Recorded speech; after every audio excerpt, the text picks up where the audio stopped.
আসসালামু আলাইকুম ভাই, কি অবস্থা? সবাই কেমন আছেন ভাই? স্ক্রিনে দেওয়া যে ছবিটা ভাই, ঠিক আছে, উনি আজকে 1 মাস আমার আনছে, আমার কোনো খোঁজ খবর কিচ্ছু নেয় না ভাই। আমি খাইয়া না খাইয়া বাচ্চা আছি না কেমনে আছি, উনি আমার কোনো খোঁজ খবর নেয় না ভাই, ঠিক আছে।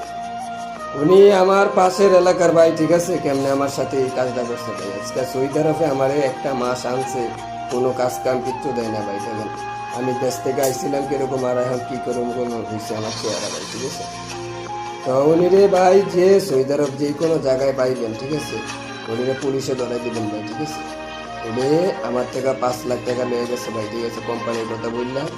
আজও আমার কোনো কাজ কাম দেয় না ভাই, ঠিক আছে। এক দিনের ভিতরে আমার রাইট কেটেছে ভাই। এই জায়গায় কোনো খানা নাই, কিছু নাই। কাল মসজিদের ভিতরে যাই, একটা খেজুর একটা পানি না আমি খাইয়া কাল বাচ্চা আছি ভাই, ঠিক আছে। উনিরে যে জায়গায় পাইবেন সৌদি আরব ভাই, যে জায়গায় পাইবেন ওদের পুলিশের কাছে ধরাই দিবেন ভাই।